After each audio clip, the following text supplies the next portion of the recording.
Welcome to Subramani. I'm going to talk about a little range of topics, but largely centering on what is enough and how do you measure it. Are you able to measure it at all? So the first thing is, I was watching an interview of a man who has a 18-room house in US and with a tennis court and a swimming pool, and he said over the last 8-9 years he has not used more than 3 rooms, never gone to the gym, never used the pool, right?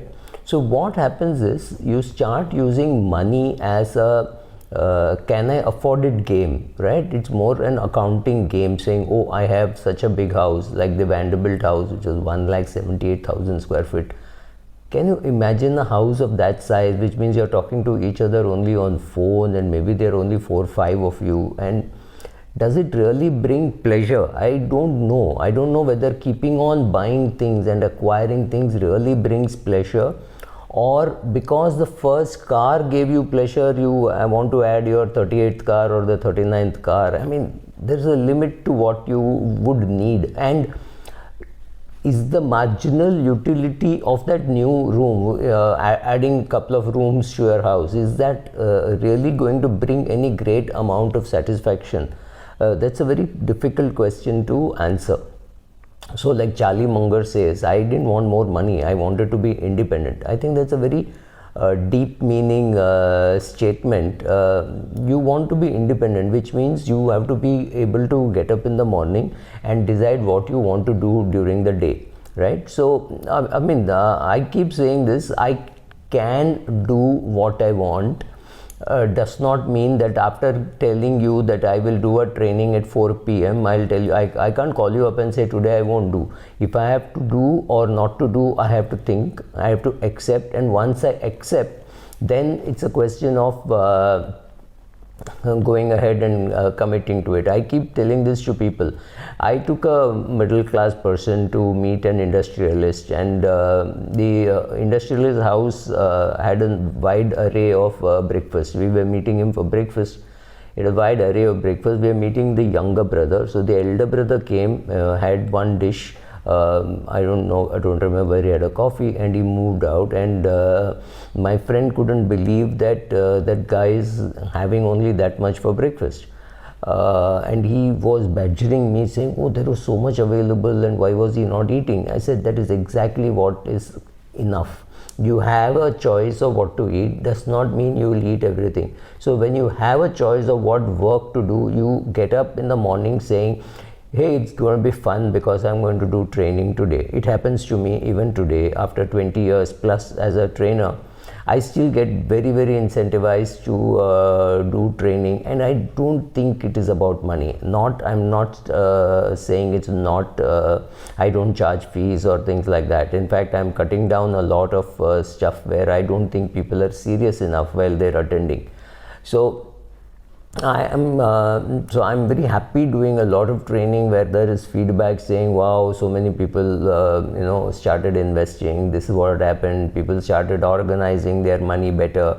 So that is the kind of feedback that I want. I don't want feedback saying, oh, the training was good but no action happened. I want the training to lead to action. So the choice is, what do I want to do, with whom I want to do, how much I want to do. Those are the choices. When you have, then you have really arrived some great form of wealth, where you're sought for the kind of impact that you can have on people's life, and not just for reading from a PPT, right?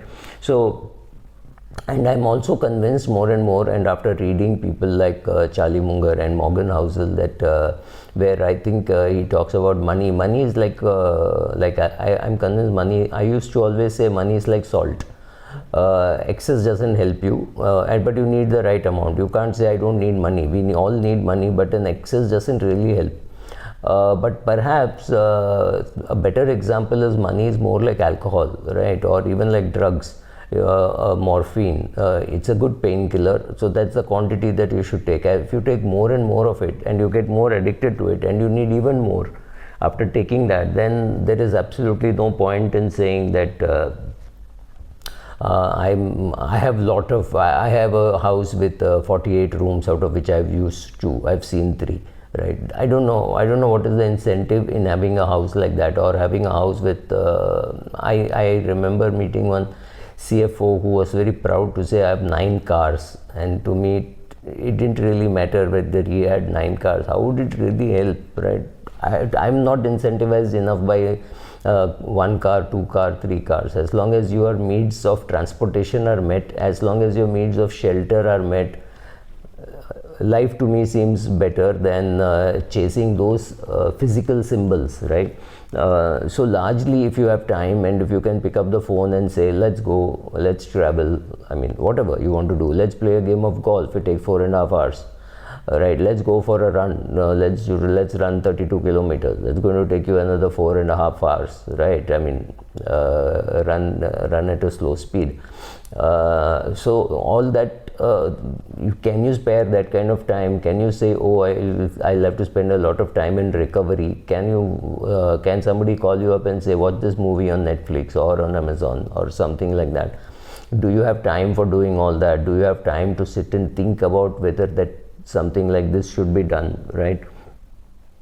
And I like Morgan Housel saying money should be like oxygen. You don't have to think about whether it is there. You don't have to be, nobody needs to worry about it, right? So I have a friend who has a very nice net worth, and he asked me, is it necessary for me to still calculate my net worth? I said, and I remember that he had helped another friend's peon, right? Another friend, attendant in his office with an amount of 10 lakhs to meet his medical expenses. I mean, it was a gift. It was not even a loan. So I said, when you write out a check, you should at least know whether you can write out a check without worrying. Or do you have to think, okay, can I pay you in installments as and when the hospital bill comes, I'll pay, that kind of a thing. Or pass the hat around and say, here is a guy who needs 10 lakhs, I'm putting 1 lakh. Come on guys, write a check. You didn't have to do any of those things. You could write a check. So the question is, can you write those checks so that in your ability to help and your wanting to help could be different, and your ability to help. Another thing which I feel very strongly about is the incentive structure in most of the industries today is towards people for getting more and more. So a hospital wants more patients, pharma company wants more people to buy their drugs, doctors want to see more patients, mutual funds want more assets to be managed. I can't see anybody striving towards better. Right, so if you can't strive towards anything better, working with those kind of incentives seems to be very, very difficult. At least I find it very difficult. So the advantage is when you can have a profession where you can have intellectual honesty. So intellectual honesty. I used to do a lot of training in a bank, and the bank used to sell a product. I dare say they still sell a product where the bank was getting 60% commission. Yeah, read my lips, 60% commission. And obviously the people used to ask me, is this a good product for the customer? And I said this product was, and I used to say this product was designed by your MD for this company, and therefore you're the only one selling this product. And so this kind of intellectual honesty can happen only when you're doing a training job and not when you're doing a sales job, or when you're doing any other job. Your intellectual honesty is challenged every day. It does not happen when you're doing training. When I'm talking to a bunch of young boys and girls who want to start investing, I can straight away look at them in the eye and say, if you don't want to learn, there is an index fund. There is of course term insurance. And this is what you need to do. However, if you're willing to learn, there are 8,000 funds, 9,000 funds for you to choose from. Why a Brazilian commodity fund? Do you invest in US fund? Do you have mid cap, large cap, small cap? Do you need a pension plan? Do you need a child plan? Every product has its place under the sun, right? There is a reason why there is a retirement product which has got a lock-in, so that you're not tempted to remove it. Maybe you put 1,000 rupees per month. So a lot of products are available for people willing to sit and learn, willing to find a guru. Like, there is a Saraswati who gives you, the goddess of learning. Then there is Hanuman, the teacher, right, the guru, and Parvati, the goddess of wisdom, who has to bless you so that you go and learn these things, right?